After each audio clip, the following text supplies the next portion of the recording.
Today we're building the ultimate iPhone filmmaking rig for cinematic Apple ProRes, from the Gimbal solid-state disc and hub, G-series lenses, variable VND filters, Powerbank, audio solutions, and finally camera settings and how to color grade your ProRes footage in post-production. And by the end of the video, you should have the gear and knowledge to get you filming professional level video with the latest iPhones.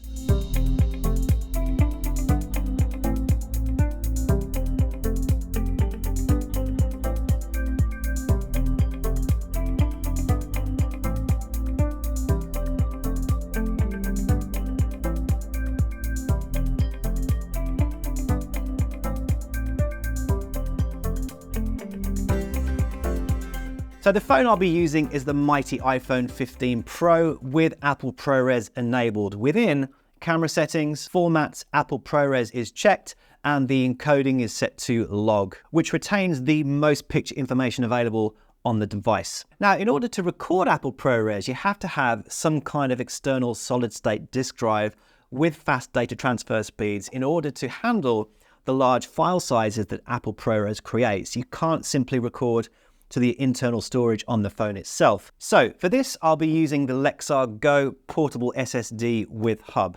Now, this product has been well thought out and specifically designed for iPhone filmmaking. And you can configure this in a number of different ways, but by far the most efficient way is to attach the SSD with the hub using the USB-C port, and then the USB-C adapter, which comes included in the box, that locates in its slot. And then you can mount it to your iPhone's USB-C around the back of the phone. And look at that, so slim, lightweight, really nice design. I love this. Now, the brilliance of this hub is that it allows one extra peripheral so you can attach things like a microphone receiver. It also has a power delivery port, which is 30 watts on the side, so you can charge your phone while you're filming with a power bank, really handy. The design also allows room for an iPhone case. This one is the REEFLEX carbon fiber version, and it has pro-grade lens threads so you can attach your anamorphic cinema lenses, which we'll look at shortly. Now, I won't be using an iPhone cage because they're made of metal. They'll be heavier and bulkier and simply not required. My solution is to use a bog standard phone mount. This is made of heavy duty plastic, so it's lightweight and small. And when you position it on the phone, you can butt it up against the Lexar Go and to keep everything nice and in place, because remember, this is only connected via the USB-C port, so it can wobble. When you do this, it keeps everything nice and tight and in place and very neat. Look at that.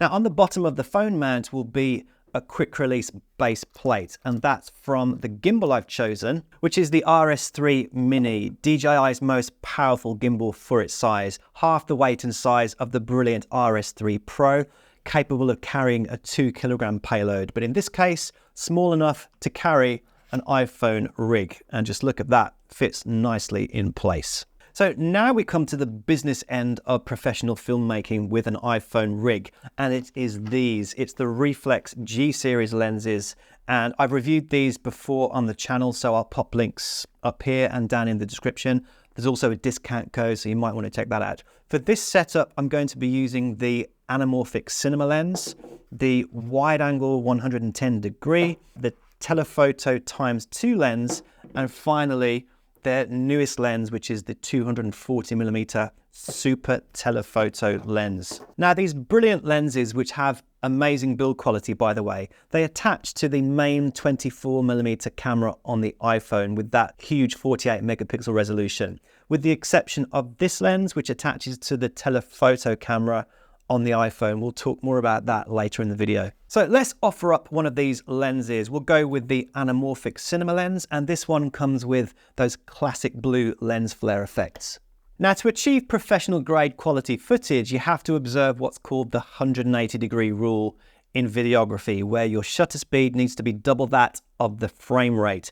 To do this, you need what's called variable VND filters, and these are kind of like sunglasses for your camera. By turning them, you can reduce the amount of light hitting the sensor and achieve correct exposure without messing around with the camera settings. And these are made by REEFLEX as well, and they snap on magnetically using the step-up ring.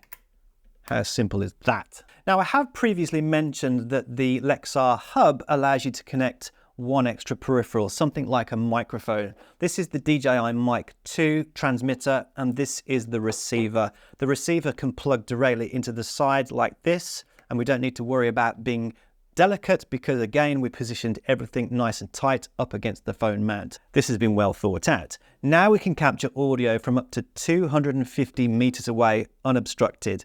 And if we want to be a bit more discreet and not have it showing, we can actually attach a lavalier microphone into the top. We've got this covered.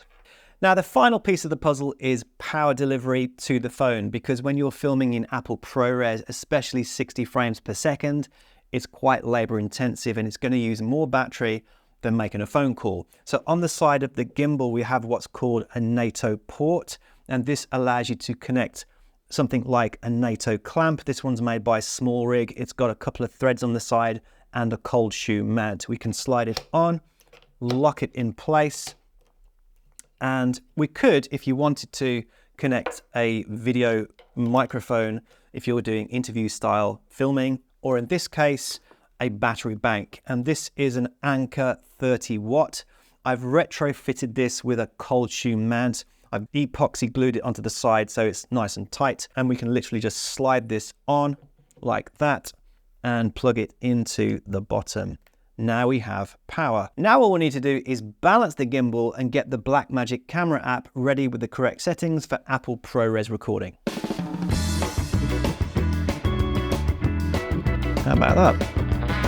But before we move on to camera settings, capturing ProRes, and finally editing and color grading your footage, here's a quick mention from today's sponsor, which is SwAipe, your ultimate image and video organizer app for the iPhone. Designed for anyone overwhelmed by a cluttered gallery with thousands of images. SwAipe brings intelligent AI-driven technology to sort, organize, and rediscover cherished memories with just a few taps and swipes. The AI scans your gallery to detect similar photos and videos based on elements such as visual themes, background settings, and facial features to intelligently group those similar photos together. SwAipe automatically marks the best photo with a heart and suggests deleting the lower quality duplicate by tagging them with a trash icon. This really simplifies the review process. Click on the three dots to delete all of the detected duplicates, or manually delete as you scroll through. If you make a mistake, access the trash bin to review, recover, or permanently delete those images. The app offers a game-like experience with its swipe mode. Within the Explore tab, search by year, then month. A simple swipe left discards the image, and a swipe right keeps the image. And not only that, the AI scores that image instantly using the latest iOS vision technology to evaluate and score your photos based on things like composition, color dynamics, exposure, focus sharpness, and subject separation. With smart AI collections, the app suggests dynamic albums based on image scoring, giving you access to the very best shots for sharing or archiving.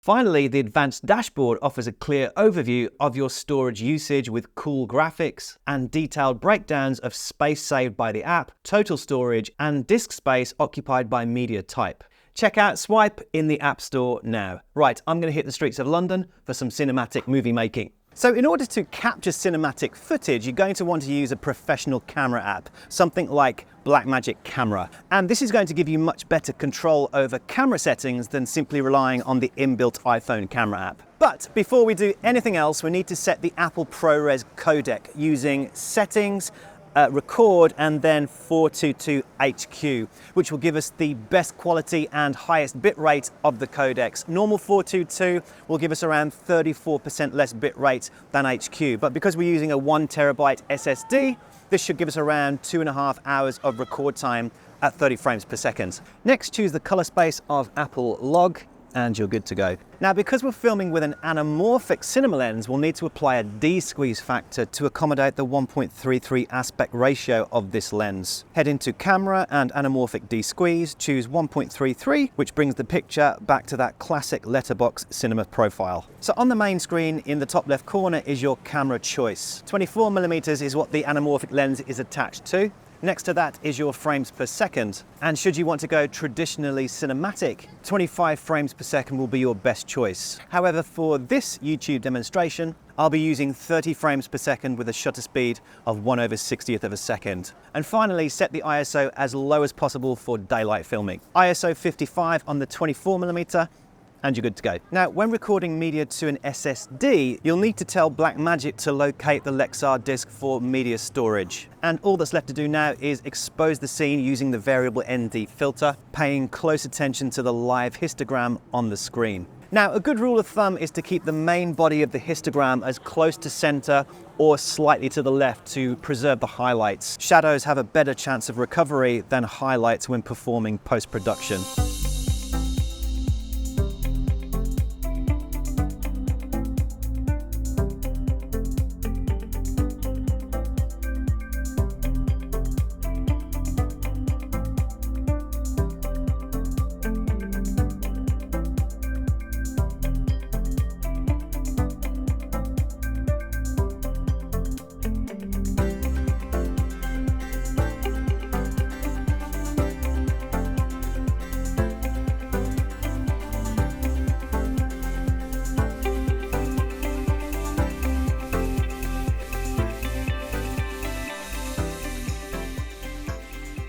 Switching over to the G-Series wide-angle lens, which is what I'm currently filming this piece with, this lens offers much better quality footage than simply using the iPhone's inbuilt wide-angle lens. Let me show you a quick demo. So here's a comparison between the two. This is the iPhone's inbuilt ultra-wide-angle versus the G-Series wide-angle 110 degree. And zooming in on a portion of the clip, check out the clarity of the small detail and that handrail.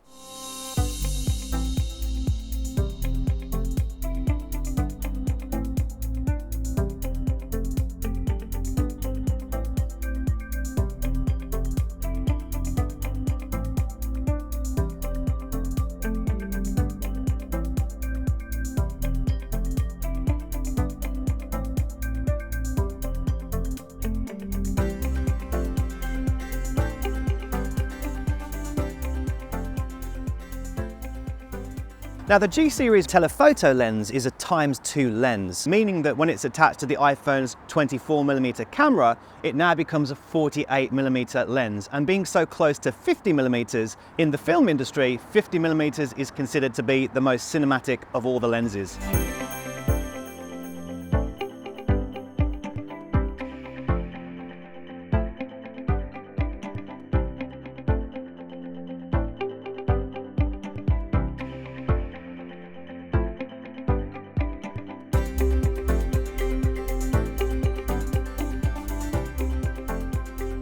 What will really make your footage stand out from the crowd is this thing, the 240mm Super Telephoto G-Series lens. And this has been specifically designed for the iPhone 15, 16 Pro and Pro Max models. It attaches to the telephoto camera on the iPhone and gives you some amazing cinematic compression.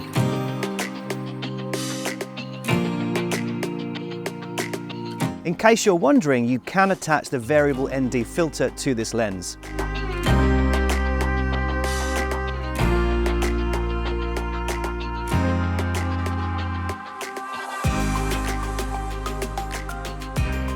The 240mm also has engineered macro add-on lenses for close-up cinematography. With two lens choices at 200 and 300mm, you can really push the boundaries of iPhone filmmaking even further. Another bonus product that REEFLEX offers is a time-lapse video app called Relapse. This uses clever motion blur effects with complex algorithms and the full resolution of the iPhone to create filmic time-lapses without the need for ND filters or slow shutter speeds. Check out my full video review of Relapse in the description below. Right, let's take a quick look at how we edit and color grade Apple ProRes log footage. Now, you'll need something like DaVinci Resolve, which is the platform that I use to edit. So this is the clip I'll be working on, and going full screen, you can see how washed out this log footage is. Down in the scopes, we have a well-exposed scene, and I'll be paying close attention to these scopes. First, let's bring back some color using the RGB mixer. And on the red, green, and blue outputs, I'm going to increase these from 1.0 to 2.0 on each of the channels, which restores the original colors in the scene. But I feel like the white balance is a little leaning towards the warmer side. The reds are just pushing out in front on the scopes. So heading into the primaries, I'll just introduce some cooler tones with the temperature slider. As we're still lacking contrast, using the high dynamic range tab, let's push the contrast up to about there. Now again, paying close attention to the scope's white point and black point, I'm going to use the power of curves and drag the white point in to meet the right side of the histogram. Same too with the black point. Then I'm going to add a slight S-curve to really enhance the contrast. Next, I'd like to tackle the dominant color in the scene. So using the new color slice feature in DaVinci Resolve, take the saturation of the cyan and really push those. Same too with the density to make them less wishy-washy. Now we can change the hue more towards that cinematic cyan to complement the oranges in the scene. Another addition to this edit will be a vignette, creating a new node with Ctrl S. Within the effects, we can search for vignette and drag it onto that node. And because this clip was taken with an anamorphic lens, we can change the shape of the vignette to match. And we'll just reduce down the effect. Finally, one last tweak to the hues on the HDR tab. And this is the result, a moody cinematic fairground scene. So that's it, just a quick demo on how you would edit a piece of cinematic Apple ProRes footage. Don't forget to check out the links in the description below for the discount code for the REEFLEX G-Series lenses. You won't be disappointed. Thanks for watching, hope you enjoyed this video. Please give us a thumbs up if you did, and don't forget to subscribe to the channel, please. If you would, that would really help me out as a content creator. I'll see you on the flip side.